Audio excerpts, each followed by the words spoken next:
கார்த்திக் ரேவதி சீரியல்ல என்ன நடக்க போகுதுன்னு பார்க்கலாம் வாங்க வீடியோக்குள்ள போகலாம். கார்த்திக் ஜட்ஜு வீட்டுக்கு போய் எப்படியாவது நவீனுக்கு ஜாமீன் வாங்கிட்டு வந்து அவனை வெளியில கொண்டு வரணும்னு ஜாமீன் வாங்குறதுக்காக ஜட்ஜு வீட்டுக்கு போயிருக்காங்க. அங்கே போய் பார்த்தா ஜட்ஜு வர முடியாத சூழ்நிலையால நான் காலையில் வர்றேன், காலையில் வந்து கையெழுத்து போட்டு கொடுக்குறேன் கார்த்தி, அதுக்கப்புறமா நீங்கள் நவீனை கூட்டிகிட்டு வந்துடலான்னு சொல்கிறாங்க. இதை கேட்ட கார்த்தி சரி சார் நீங்கள் வந்திருப்பீங்கன்னு நான் வந்தேங்கிறாங்க.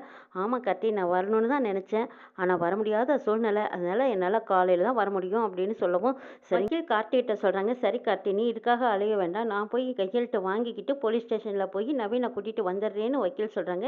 இதை கேட்ட கார்த்தி சரிங்க சார் பார்த்து கூட்டிகிட்டு வந்துருங்கன்ட்டு போகிறாங்க. கல்யாண மண்டபத்துக்கு பரமேஸ்வரி பாட்டி சீர் கொண்டுக்கிட்டு வர்றாங்க. உன்னோட சீர் வேண்டாம் ஒன்றும் வேண்டான்னு சாமுண்டீஸ்வரியும் சந்திராவும் ரொம்ப அவமானப்படுத்தி அசிங்கப்படுத்தி வெளியில் அனுப்பிடுறாங்க. அசிங்கப்பட்டு வந்துட்டோமே, என் பேத்தி கல்யாணத்தை கூட என்னால் பார்க்க முடியலையே, சாமுண்டீஸ்வரி எப்போவுமே என்னை அசிங்கப்படுத்துவான்னு தெரிஞ்சிருந்தும் என் பேத்தியோட கல்யாணத்துக்காவது நான் போய் பார்க்கணுன்னு ஆசைப்பட்டு போனேன். ஆனால் அதை கூட பார்க்க முடியாமல் போயிட்டுதே. இப்போ நான் அனாதையாக நிற்கிறேனே, எனக்குன்னு இத்தனை பேர் இருந்தும் யாரும் இல்லாத நிற்கிறேனே. மருமக பேத்தின்னு எல்லாத்துக்கூடையும் சந்தோஷமாக வாழணும்னு ஆசைப்பட்டேன்.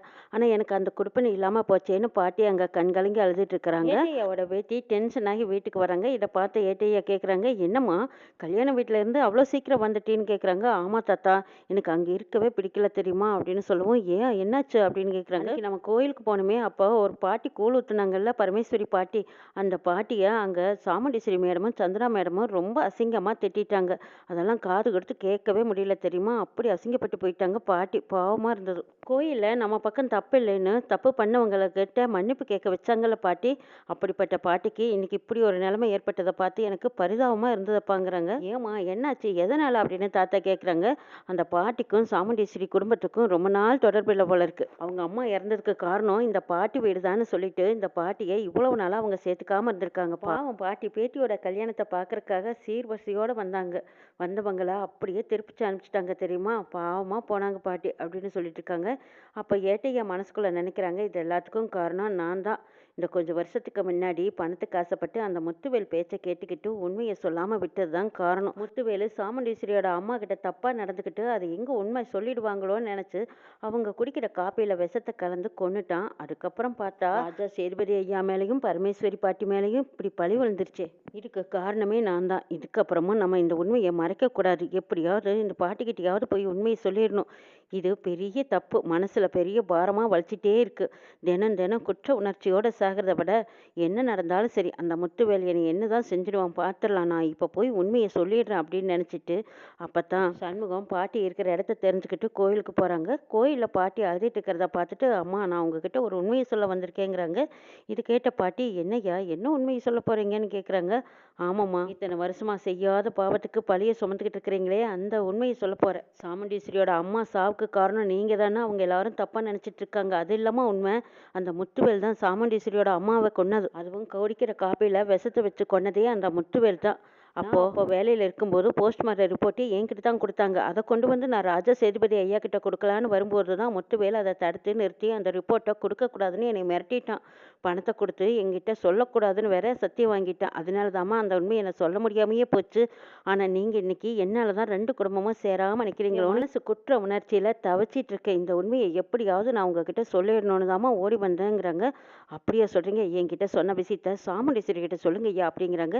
இப்போவே சொல்கிறேம்மா, எனக்கு எந்த தயக்கமும் இல்லை, வாங்க போகலாம் அப்படின்னு சொல்லி பாட்டியும் சண்முகமும் அங்கேருந்து கிளம்புறாங்க. சண்முகம் சொல்கிறாங்க, அம்மா இங்கேயே இருங்க நான் போய் ஆட்டோ பிடிச்சிட்டு வரேங்கிறாங்க. சரிங்க ஐயா சீக்கிரம் வாங்கன்னு சொல்ல அனுப்பி வைக்கிறாங்க.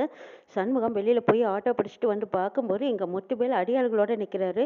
இதை பார்த்தா சண்முகம், ஐயோ இவன் வேற நிற்கிறானே, இவன் கண்ணில் பட்டுட்டா நிச்சயமாக நம்மளாம் மண்டபத்துக்கு போக விட மாட்டான், இவனுக்கு தெரியாமல் நம்ம போடணும்னு நினச்சிக்கிட்டு பின்னாடி போய் ஓடி பரமேஸ்வரி பாட்டிக்கிட்ட சொல்கிறாங்க, அம்மா அந்த முத்துவேல் அங்கே தாம்மா நிற்கிறான், நான் எப்படியாவது நான் மண்டபத்துக்கு வந்துடுறேன், முன்னாடி மண்டபத்துக்கு போங்க நான் பின்னாடியே வந்துடுறேன்னு அனுப்பி வைக்கிறாங்க சண்முகம். சரிங்க ஐயா சீக்கிரம் வாங்கன்னு சொல்லிட்டு பாட்டி அங்கேருந்து மண்டபத்துக்கு போகிறாங்க. முத்துவேல் சண்முகத்தை பார்க்குறாங்க. சண்முகம் எல்லா விஷயத்தையும் பரமேஸ்வரி கிழவிகிட்ட சொன்ன மாதிரி சாமுண்டீஸ்வரி கிட்ட சொல்லிட்டா மாட்டிக்குவோம், அவனை விடக்கூடாது, உயிரோடவே விட்டு வச்சா அவ்வளவுதான் நம்ம மாட்டிக்குவோம்னு நினச்சிக்கிட்டு முத்துவேல் அடியாளுகளை கூட்டிக்கிட்டு வந்து சண்முகத்தை தேடிக்கிட்டு இருக்காங்க. சண்முகம் முத்துவேல் கண்ணில் படாமல் அங்கங்கே ஓடி ஒளிஞ்சிக்கிட்டு இருக்கிறாரு. மண்டபத்துல மாயா துப்பாக்கி ஒளிச்சு வைக்கிறாங்க. அத குட்டீஸுங்கலாம் எடுத்துக்கிறாங்க. அதுக்கப்புறம் எப்படியோ அந்த குட்டீஸுங்க வச்சிருக்கிற துப்பாக்கிய கண்டுபிடிச்சிடுறாங்க மாயா. திரும்ப போய் உனக்கு சாக்லேட் குடுக்குறேன். சாக்லேட்டுக்கு பதிலா பணத்த குடுக்குறேன். நீங்க வேணுங்கிற சாக்லேட் வாங்கிக்கோங்க. அந்த துப்பாக்கி என்னோடது குடுங்கன்னு சொல்லி அந்த துப்பாக்கிய வாங்கிட்டு வந்து ரேவதிக்கு குறி வச்சுக்கிட்டு இருக்கிறாங்க. இங்க பார்த்தா முத்துவேலுகிட்ட இருந்து சண்முகம் தப்பிச்சு வந்துட்டு இருக்கும்போது அந்த ரவுடிங்கள கூட்டிட்டு வந்து துரத்திக்கிட்டு வர்றாரு முத்துவேலு. சண்முகம் ஐயையோ! இவங்கிட்ட நம்ம சிக்கிட்டோம்னா உயிரோட விடமாட்டான். அதுக்கு முன்னாடியே நடந்த விஷயம் என்னங்கிறத நம்ம ஃபோன்ல பதிவு பண்ணிடலாம் அப்படின்ட்டு சிவகாமி அம்மாவோட சாவுக்கு காரணம் ராஜ சேதுபதியும் பரமேஸ்வரி பாட்டியும் கிடையாது. எல்லாம் முத்துவேல் தான் அவங்க அம்மாவுக்கு விஷம் வச்சு கொன்னான்னு சொல்லி பதிவு பண்ணிடுறாங்க. பதிவு பண்ணின இந்த தகவலையும் ஃபோனையும் எப்படியாவது நம்ம கார்த்திகிட்ட சேர்த்துடணும்னு நினச்சிக்கிட்டு அங்கேருந்து ஏட்டையா தப்பிச்சு ஓடி வராங்க. பாட்டி மறுபடியும் மண்டபத்துக்கு வரதை பார்த்துட்டு ரேவதி ரோகிணி இவங்க எல்லாரும் ஆச்சரியப்படுறாங்க. என்னது பாட்டி திரும்பவும் மண்டபத்துக்கு வந்திருக்காங்களே, இப்போ தானே அம்மா பாட்டியை திட்டி விட்டாங்க, பாவம் பாட்டி துர்காவோட கல்யாணத்தை பார்க்கறதுக்காக ஆவலாக வந்திருக்காங்கன்னு நினைக்கிறாங்க ரேவதி. சந்திரா சாமுண்டீஸ்வரி ரெண்டு பேருமே அங்கே பாட்டி அக்கா இப்போ தான் திட்டி அசிங்கப்படுத்தி அவமானப்படுத்தி அனுப்புனேன், ஆனால் கிளவி பாரு திரும்பவும் வந்து நிற்கிது, நம்மளை நிம்மதியாகவே விடமாட்டா அப்படின்னு சொல்லிக்கிட்டு ரெண்டு பேரும் வந்து பாட்டிக்கிட்ட கேட்குறாங்க. கிளவி உன்னைத்தான் நான் வர வேண்டான்னு அனுப்பிச்சேன்ல, திரும்பவும் இங்கே எதுக்காக வந்து நிற்கிறேன்னு கேட்குறாங்க சாமுண்டீஸ்வரி. இதை பார் சாமுண்டீஸ்வரி, நீ என் மேலே கோவப்படாத, நான் ஒரு உண்மையை சொல்கிறதுக்கு வந்திருக்கேங்கிறாங்க. உண்மையா? என்ன உண்மை சொல்ல வந்தேன்னு கேட்குறாங்க சாமுண்டீஸ்வரி. அந்த அம்மாவோட சாவுக்கு காரணம் நான் கிடையாது, அந்த சிவனாண்டியோட சித்தப்ப முத்துவேல் தாமாங்கிறாங்க. இதை கேட்ட சந்திரா சொல்கிறாங்க, என்ன கிளவி, இந்த கல்யாணத்தை பார்க்கணுங்கிறதுக்காக நீ இப்படியெல்லாம் ஒரு பழியை சொல்லிக்கிட்டு வந்திருக்கியா? நீ சொல்கிற பொய்யை நாங்கள் நம்பணும்னு நினைக்கிறியா? அப்படியெல்லாம் நாங்கள் நம்ப மாட்டோம், மரியாதையாக இங்கே இருந்து போ, உன்னோட பொய்யை கேட்குறக்கு இங்கே யாரும் ஆள் கிடையாதுங்கிறாங்க.